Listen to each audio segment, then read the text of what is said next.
नमस्कार, मी मनोज इंगळे, उद्योग मंत्र मराठीचे संस्थापक व अध्यक्ष. आजचा विषय खूप खास आहे.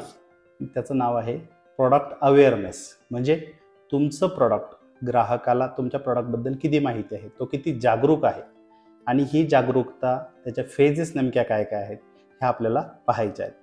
तर आपण कोणतंही प्रॉडक्ट ज्यावेळेला घेतो, मार्केटमध्ये जातो, तर आपल्याला त्याच्याबद्दल काही ना काहीतरी गोष्ट माहिती असते. एक तर त्याची तुम्हाला गरज असेल किंवा समोरच्या ब्रँडने तुम्हाला त्याचा अवेअरनेस क्रिएट केलेला असेल. समजा असं धरून चला की मी मार्केटमध्ये माझे जे माईक सिस्टम आहे ते घेऊन आणायला गेलो, तर मी सुरुवातीला जागरूक या गोष्टीबद्दल आहे. त्या गोष्टीमध्ये त्याच्या म्हणजे माझ्या डिझायर्स मला माहिती आहेत की मला ह्या प्रॉडक्टमध्ये नेमकं काय काय गोष्टी हव्या आहेत. लक्षात घ्या, दोनच गोष्टी ज्या आहेत त्या महत्त्वाच्या आहेत. पहिली म्हणजे डिझायर्स म्हणजे तुम्हाला आवश्यक असणाऱ्या किंवा तुम्हाला हव्या असणाऱ्या गोष्टी कोणत्या लागणार आहेत, त्या म्हणजे डिझायर्स.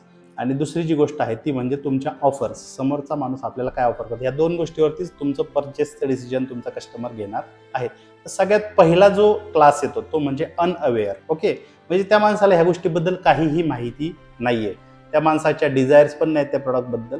आणि त्याच्यानंतर आपली ऑफर करायला आपण ऑफर काय करतोय मार्केटमध्ये, ॲज अ तुम्ही सेल्स जर करत असाल तर तो परचेस करणारा जो व्यक्ती आहे त्या व्यक्तीला त्याच्या ऑफर्सशी सुद्धा अजून काही घेणं देणं नाहीये. याला काय म्हणायचं, अनअवेअर, म्हणजे कोणत्याही गोष्टीबद्दल कसलीही कल्पना नसलेला माणूस.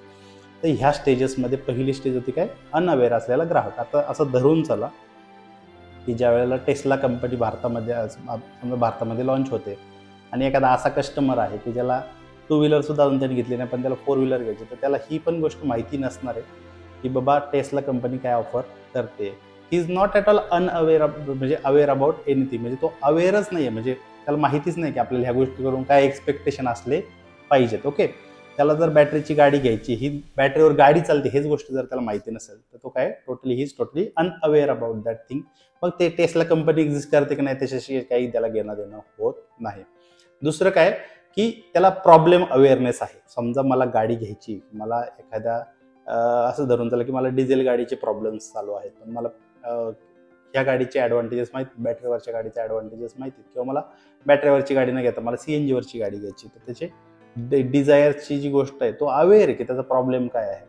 But he is not aware about your solutions, किंवा ऑफर तुम्ही जे करताय त्याच्याबद्दल तो अवेअर नाही आहे. त्याला काय म्हणायचं, प्रॉब्लेम अवेअरनेस. त्याच्यामध्ये त्या कॅटेगरीमध्ये तो व्यक्ती येतो. थर्ड काय येतं की सोल्युशन अवेअरनेस. म्हणजे काय, त्याला सोल्युशन माहिती आहे, त्याच्यावरती काय आहे, त्या प्रॉब्लेमवरचं सोल्युशन काय आहे, पण तुमच्या ऑफर्स त्याला माहिती नाही आहेत. आता काय होतं, बऱ्याचदा असं होतं की मी एखाद्या गोष्टीवरचं सोल्युशन घ्यायला जातात. समजा ही माईक सिस्टम मला घ्यायची होती, मला माहिती की एक्झिस्ट करतं, पण ते कोणत्या कंपनीचं आहे. तर त्या आता मी ग्रेनेरो कंपनीचं आपण माईक सिस्टम घेतलेली समजा, किंवा बरेच डिजिटेकच्या पण येतात माईक सिस्टम, त्याच्यानंतर बॉशच्या पण येतात, बोसच्या पण येतात. असे खूप सारे कंपन्या आहेत की ज्यांच्या माईक सिस्टम मार्केटमध्ये आहेत. मग आपण त्या सिस्टमबद्दल अवेअर आहे का, नाही, त्याला सोल्युशन माहिती की असं काहीतरी एक्झिस्ट करतं, पण माझ्याकडे ते सोल्युशन आत्ता उपलब्ध नाही, किंवा त्याचे ब्रँड उपलब्ध नाही. मग जसं ब्रँड उपलब्ध नाहीत, ब्रँड माहिती नाहीत, तसं तुमची ऑफर्स पण त्याच्यापर्यंत पोहोचलेली नाहीये. त्यानंतर काय, ऑफर अवेअरनेस आहे. आता बऱ्याच वेळेला असं पण होतं की त्याला माहिती की ऑफर काय, but not sure about the solution. बरेचदा आपण मॉलमध्ये जातो की बरेचदा आपल्याला ऑफर डायरेक्टली आपल्यावरती फेकली जाते की याच्यावरती हे, याच्यावरती हे, त्याच्यावरती ते. मला त्याची खरंच गरज आहे का, माझा प्रॉब्लेम आहे का तो.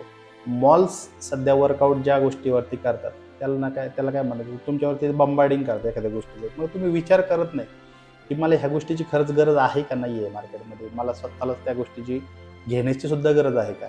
तर मग काय की तुम्ही फक्त ऑफर बघून परचेस करता. आता मी माझंच उदाहरण देतो स्वतःचं, की हेडफोन आहेत, इयरफोन, आपण ब्लूटूथ हेडसेट असतील, आपल्याला बऱ्याचदा फोनपेच्या एखाद्या पेमेंटवरती, रिचार्जवरती आपल्याला एखादं कुपन ऑफर केलं जातं, आणि त्याच्यामध्ये दिलं जातं की 16,000 रुपये हेडफोन आता तुम्हाला फक्त 3,500 रुपयाला मिळतो. आणि आपण काय करतो, पटकन क्लिक करतो आणि पटकन तुम्ही काय करता, बाय करता. ह्याच्यावरती आपण त्याच्यात थोडाही आपला मेंदूचा वापर करत नाही की आपण एकदा ॲमेझॉनवर जाऊन बघावं की हाच हेडफोन ॲमेझॉन कितीला विकते. बऱ्याचदा असं होतं की तुम्ही जो 3,500 रुपयाला हेडफोन घेतला तोच हेडफोन 2,500 रुपयाला ॲमेझॉनवर विकायला असताना आपल्याला गंडवलेलं असतं की बाबा 16,000 रुपयाचा हेडफोन तुम्हाला आम्ही 3,500 रुपयामध्ये ऑफर करतोय.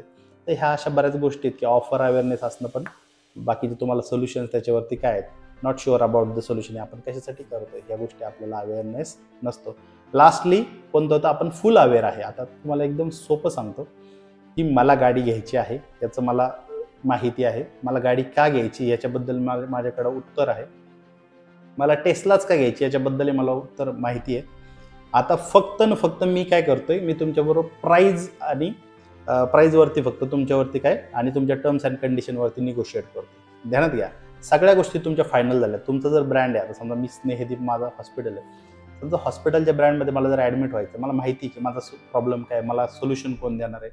फक्त न फक्त मी इथे येऊन निगोशिएट कशावरती करतो, प्राईजवरती. मला अशी रूम पाहिजे, मला हे सर्जरीची एवढी कॉस्टिंग पाहिजे आणि तुमच्या टर्म्स अँड कंडिशन काय असतील ते ॲक्सेप्ट होतील की नाही, एवढ्या एका गोष्टीसाठीच मला निगोशिएशन करायचं. तर तुमचा ग्राहक तुमच्याकडे येताना किती अवेअर आहे, तुमच्या प्रॉडक्टबद्दल अवेअर आहे की नाही, या गोष्टी जाणून घेणं हे तुमचं कर्तव्य आहे. लक्षात घ्या, हे पॉईंट घेण्यामागचं कारण काय आहे. आपण 5 प्रकारचे अवेअरनेस बघितले की पहिला होता तो म्हणजे अनअवेअर, दुसरा म्हणजे प्रॉब्लेम अवेअरनेस, त्याला प्रॉब्लेमबद्दल माहिती होतं, ऑफरबद्दल माहिती नव्हतं.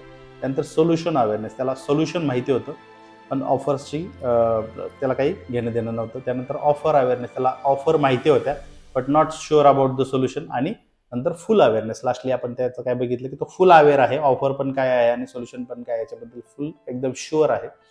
आणि मग तो तुमच्याकडे आलेला आहे. मग तुम्हाला क्लोज करणं किंवा ते परचेस डिसिजन घेणं सगळ्यात सोपं त्या वेळेला होईल जेव्हा तो फुल अवेअर असेल. आता फुल अवेअरनेस एखाद्या ग्राहकामध्ये कधी येतो, तर त्याचं सगळ्यात मोठं उत्तर आहे की तुम्ही ज्यावेळेला मार्केटमध्ये, एकतर तुम्ही जुने असता किंवा तुम्ही मार्केटमध्ये जाहिराती थ्रू लवकरात लवकर तुमच्या ग्राहकापर्यंत पोहोचलेले असतात. तुमच्या टर्म्स अँड कंडिशन्स समजायला एकदम सोप्या असतात.